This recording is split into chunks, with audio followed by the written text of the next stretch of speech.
Hi hello ನಮಸ್ತೆ, welcome back to my channel. ಈ ಹಿಂದಿನ ವಿಡಿಯೋಗಳಲ್ಲಿ ನಾನು ಹೇಳಿದ್ದೆ, ನಾನು ಹೋದಂಥ ಸ್ಟಾಲಲ್ಲಿ ಏನೇನೆಲ್ಲ ವೆರೈಟೀಸ್ ಬಂದಿತ್ತು ಅದನ್ನೆಲ್ಲ ಒನ್ ಬೈ ಒನ್ ವಿಡಿಯೋದಲ್ಲಿ ಶೇರ್ ಮಾಡ್ತೀನಿ ಅಂತ. ಕ್ಷಮೆ ಇರಲಿ, ನಮ್ಮ ಯುಗಾದಿ ಹಬ್ಬ ಬಂದಿದ್ದರಿಂದ ಸ್ವಲ್ಪ ಯುಗಾದಿ ಬಗ್ಗೆ ಮಾತಾಡೋಣ. ನಮ್ಮೆಲ್ಲರ ನಿಜವಾದ ಹೊಸ ವರ್ಷ ಅಂದರೆ ಈ ಯುಗಾದಿ ಹಬ್ಬ.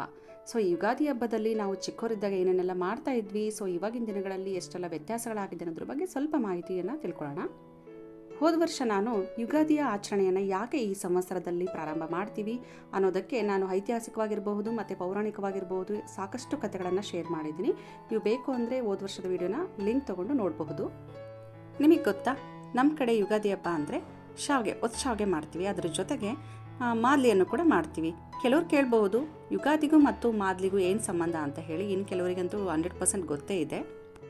ಕೆಲವು ಕಡೆ ಬೇವು ಬೆಲ್ಲ ಅಂದರೆ ದೇವರ ಹತ್ರ ಬೇವು ಮತ್ತು ಬೆಲ್ಲವನ್ನು ಇಟ್ಬಿಟ್ಟು ಪೂಜೆ ಮಾಡ್ತಾರೆ. ಆದರೆ ನಮ್ಮ ಸೈಡ್ ಏನು ಮಾಡ್ತೀವಿ ಗೊತ್ತಾ, ಈ ಥರ ಶಾವಿಗೆಯನ್ನು ಮಾಡಿಬಿಟ್ಟು ಅದ್ರ ಜೊತೆಗೆ ಮಾದಲಿಯನ್ನು ಮಾಡಿ ಅದ್ರ ಜೊತೆಗೆ ಬೆಲ್ಲದ ಪಾಕ, ಈ ಮೂರನ್ನು ಸಹ ಮಾಡ್ತೀವಿ.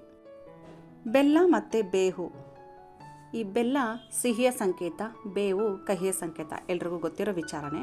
ಇವೆರಡನ್ನೂ ಕೂಡ ದೇವರ ಹತ್ರ ಇಟ್ಟು ನೈವೇದ್ಯ ಮಾಡ್ತೀವಿ.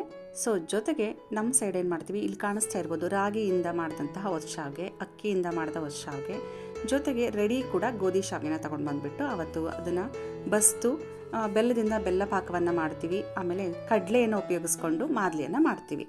ಹುರುಗಡ್ಲೆಯನ್ನು ಹಿಂದಿನ ದಿನ ಏನು ಮಾಡ್ತೀವಿ ನಾವು, ಮಿಕ್ಸಿ ಮಾಡಿ ಅದನ್ನು ಪೌಡ್ರ್ ತಗೊಂಡ್ಬಿಟ್ಟು ಅದಕ್ಕೆ ಬೆಲ್ಲವನ್ನು ಜಜ್ಜಿಬಿಟ್ಟು ಅದನ್ನು ಮಿಕ್ಸ್ ಮಾಡ್ತೀವಿ.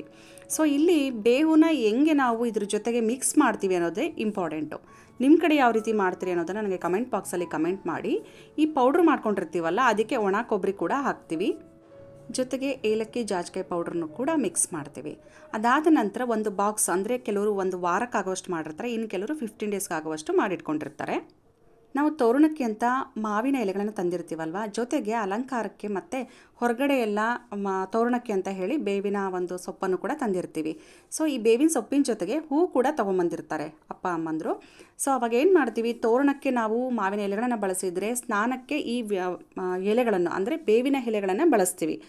ಜೊತೆಗೆ ಬಂದಂತಹ ಈ ಹೂವಿನಿಂದ ಏನು ಮಾಡ್ತಾರೆ ಅಂತಂದರೆ, ಡೈರೆಕ್ಟಾಗಿ ಕೆಲವರು ಬೇವಿನ ಎಲೆಗಳನ್ನು ತಿನ್ನೋದಿಲ್ಲ, ಅದಕ್ಕೆ ಈ ಹೂಗಳನ್ನು ಸಪ್ರೇಟಾಗಿ ತಗೊಂಡು ಏನು ಮಾಡ್ತಾರೆ ಅಂದರೆ ಪಾಡ್ಯ ದಿನ ಅಂತ ಹೇಳಿದ್ನಲ್ವ, ಅವತ್ತು ಒಂದು ಬೌಲಿಗೆ ಅವತ್ತಿನ ದಿನಕ್ಕೆ ಎಷ್ಟು ಬೇಕೋ ಅಷ್ಟು ಮಾದಲಿ ಪೌಡ್ರನ್ನ ತೊಗೊಂಡ್ಬಿಟ್ಟು ಈ ಹೂಗಳನ್ನೆಲ್ಲ ಲೈಟಾಗಿ ಉಜ್ಜುತ್ತಾರೆ.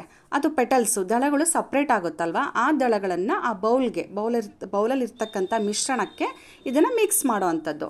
ಅನಂತರ ಪೂಜೆ ಮಾಡಿ ನಾವು ದೇವರಿಗೆ ಕೈ ಮುಗಿದ ನಂತರ ಬೇವು ಬೆಲ್ಲನ ಡೈರೆಕ್ಟಾಗಿ ಬಾಯಿ ಹೊಕ್ಕಳದಾರೆ ಹಾಕ್ಕೋಬೋದು, ಇಲ್ಲಾಂದರೆ ಶಾವಿಗೆ ಜೊತೆಗೆ ಬೆಲ್ಲದ ಪಾಕದವನ್ನು ಮಿಕ್ಸ್ ಮಾಡಿಕೊಂಡು ಈ ಪೌಡ್ರನ್ನ ಹಾಕ್ಕೊಂಡು ತಿನ್ನೋದು. ಇದು ಬೇವು ಬೆಲ್ಲದ ವಿಷಯ. ಆದರೆ ಇನ್ನು ಅಭ್ಯಂಜನ ಸ್ನಾನಕ್ಕೆ ಬರೋದಾದರೆ, ಅವತ್ತು ವರ್ಷದ ಪ್ರಾರಂಭದ ಮೊದಲ ದಿನ ಏನು ಮಾಡ್ತಾರೆ, ನಮ್ಮ ಹಿರಿಯರು ಎಷ್ಟು ಚೆನ್ನಾಗಿ ಕಂಡುಕೊಂಡಿದ್ದಾರೆ ನೋಡಿ. ದೇಹದ ಆರೋಗ್ಯ ಸ್ಥಿತಿಯನ್ನು ವರ್ಷ ಪೂರ್ತಿ ಕಾಪಾಡ್ಕೊಳ್ಳೋದಕ್ಕೆ ಇದು ಒಂದು ನಾಂದಿ ಅಂತಲೇ ಹೇಳ್ಬೋದು. ಸೊ ಅವತ್ತು ನಮಗೆ ಹರಳೆಣ್ಣೆ ಬೇಕಾದರೆ ಹರಳೆಣ್ಣೆ, ಇಲ್ಲಾಂದರೆ ಕೊಬ್ಬರಿ ಎಣ್ಣೆ ಬೇಕಾದರೆ ಕೊಬ್ಬರಿ ಎಣ್ಣೆ, ಇನ್ನು ಕೆಲವರು ಅವರ ಆರೋಗ್ಯಕ್ಕೆ ಯಾವ ಎಣ್ಣೆ ಸರಿ ಹೋಗುತ್ತೋ ಅದನ್ನು ಕೂಡ ತೊಗೊಳ್ತಾರೆ. ಸೊ ಅದನ್ನು ಸ್ವಲ್ಪ ಬಿಸಿಲಲ್ಲಿ ಇಟ್ಟು ಅದಕ್ಕೆ ನಮ್ಮ ಕಡೆ ಏನು ಮಾಡ್ತಾರೆ ಅಂದರೆ ನಿಂಬೆ ಹಣ್ಣನ್ನು ಸ್ವಲ್ಪ ಹುಳಿ ಹಾಕ್ತಾರೆ. ಬಿಸಿಲಲ್ಲಿ ಬೆಚ್ಚಗಾದ ನಂತರ ಮಕ್ಕಳಿಗೆ ಕಂಪ್ಲೀಟಾಗಿ ಹಚ್ಚಿ ಸ್ವಲ್ಪ ಹೊತ್ತು ಬಿಸಿಲಿಗೆ ಬಿಡ್ತಾರೆ. ಅನಂತರ ಎಣ್ಣೆ ನಮ್ಮ ಕಡೆ ನೀರನ್ನು ಹೇಗೆ ಕಾಸ್ತಾರೆ, ಹಂಡೆದಲ್ಲಿ ಕಾಸ್ತಾರೆ. ಹಂಡೆಗೆ ಡೈರೆಕ್ಟಾಗಿ ಬೇವಿನ ಎಲೆಗಳನ್ನು ಸ್ವಲ್ಪ ಹೊತ್ತು ಹಾಕಿ ಬಿಟ್ಟಿರ್ತಾರೆ. ಮಕ್ಕಳು ಸ್ವಲ್ಪ ಜೊತೆಗೆ ಬೇಕು ಅಂತ ಏನು ಮಾಡ್ತಾರೆ, ನಾವು ಸ್ನಾನ ಮಾಡೋದಕ್ಕೆ ನೀರನ್ನು ಹಾಕ್ಕೊಂಡಿರ್ತಾರಲ್ಲ, ಆ ಬಕೆಟ್ಗೂ ಕೂಡ ಬೇವಿನ ಎಲೆಗಳನ್ನು ಹಾಕ್ಕೊಳ್ತಾರೆ. ಸೊ ಕಂಪ್ಲೀಟಾಗಿ ಎಣ್ಣೆ ಹಚ್ಕೊಂಡ ನಂತರ ಸ್ವಲ್ಪ ಹೊತ್ತು ಬಿಟ್ಟು ಆದ ನಂತರ ಸ್ಕಿನ್ನೆಲ್ಲ ಅಬ್ಸರ್ವ್ ಮಾಡಿರುತ್ತಲ್ವ ಎಣ್ಣೆನ, ಆಮೇಲೆ ಬಿಸಿನೀರಿಂದ ಸ್ನಾನ ಮಾಡುವಂಥದ್ದು, ಇದು ಅಭ್ಯಂಜನ ಸ್ನಾನ. ಸೊ ಇದನ್ನು ಯಾಕೆ ವರ್ಷದ ಮೊದಲ ದಿನ, ಪ್ರಾರಂಭದ ಮೊದಲನೇ ದಿನವೇ ಈ ಥರ ಮಾಡ್ತಾರೆ ಅನ್ನೋದನ್ನು ನೋಡ್ತಾ ಹೋದರೆ ಸಾಕಷ್ಟು ಕಾರಣಗಳನ್ನು ನಾವು ಹುಡುಕ್ಬೋದು. ವರ್ಷದ ಮೊದಲ ದಿನವೇ ನಾವು ಆರೋಗ್ಯದ ಕಡೆ ಗಮನ ವಹಿಸೋದ್ರಿಂದ ವರ್ಷದ ಪೂರ್ತಿ ಕೂಡ ನಮ್ಮ ಆರೋಗ್ಯ ಚೆನ್ನಾಗಿರುತ್ತೆ ಅನ್ನೋದು ನಮ್ಮ ಹಿರಿಯರ ಆಶಯ ಕೂಡ ಆಗಿರಬಹುದೇನೋ. ಅದಕ್ಕೆ ಈ ಥರದ ಕೆಲವೊಂದು ನಿಯಮಗಳನ್ನು, ಪದ್ಧತಿಗಳನ್ನು ಅನುಸರಣೆ ಮಾಡ್ಕೊಂಡು ಬಂದಿದ್ದಾರೆ. ನಾವು ಕೂಡ ಇವತ್ತಿನ ದಿನ ಅದನ್ನೆಲ್ಲದನ್ನು ಆಚರಣೆ ಮಾಡ್ತಾ ಇದ್ದೀವಿ ಅಲ್ವಾ. ಬೇವಿನ ಎಲೆಯಲ್ಲಿ ಎಷ್ಟೊಂದು ಔಷಧೀಯ ಗುಣಗಳನ್ನು ನಾವು ಕೇಳಿದ್ದೀವಿ, ನೋಡ್ತಾ ಇದ್ದೀವಿ ಕೂಡ. ಅದೇ ಥರ ಎಣ್ಣೆಗಳಲ್ಲೂ ಕೂಡ.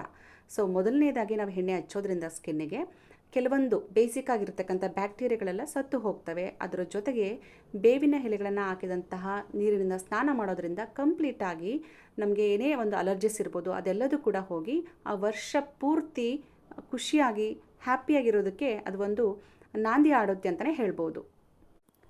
ಅಷ್ಟೇ ಅಲ್ಲ, ಸೊ ಇದು ಸ್ಕಿನ್ ಒಂದು ಹೆಲ್ತ್ ಪರ್ಪಸ್ ಆದರೆ, ಇನ್ನು ನಾವು ಮಾದ್ಲಿ ಅಂತ ಹೇಳಿದ್ವಲ್ವ ನಮ್ಮ ಕಡೆ ಉಪಯೋಗಿಸುವಂಥದ್ದು, ಅದು ಈ ವಾತಾವರಣಕ್ಕೆ ತಕ್ಕಂತಹ ನಮ್ಮ ದೇಹ ಹೊಂದ್ಕೊಳ್ಳೋದಕ್ಕೆ ಎಲ್ಪ್ ಆಗೋದಕ್ಕೆ ಈಗ ಬೆಲ್ಲ ಬೇಕು. ಅದು ಬೆಲ್ಲದ ನೀರಿನಿಂದ ಏನಾಗುತ್ತೆ ಅಂದರೆ ದೇಹ ತನುವನ್ನು ಕಾದ್ಕೊಳ್ಳುತ್ತೆ ಅಂತ ಹೇಳ್ತಾರೆ. ಸೊ ಈ ಥರದ ಕೆಲವೊಂದು ವಸ್ತುಗಳನ್ನು ನಾವು ಸ್ಟಾರ್ಟಿಂಗಲ್ಲಿ ಸೇವನೆ ಮಾಡೋದ್ರಿಂದ ಆ ಬೇಸಿಗೆಯಲ್ಲಿ ಬರುವಂತಹ ಉಷ್ಣಾಂಶವನ್ನು ಬ್ಯಾಲೆನ್ಸ್ ಮಾಡುವ ಕೆಲವೊಂದು ಕಂಟೆಂಟ್ಸ್ ನಾವು ತಿನ್ನೋ ಆಹಾರದಲ್ಲೂ ಕೂಡ ಇರುತ್ತೆ. ಹಾಗೆಯೇ ಎಣ್ಣೆ ಅಂತ ಹೇಳಿದ್ನಲ್ವ, ಸೊ ಅದರಲ್ಲೂ ಕೂಡ ಇರುತ್ತೆ ಅಂತ ಹೇಳ್ಬೋದು.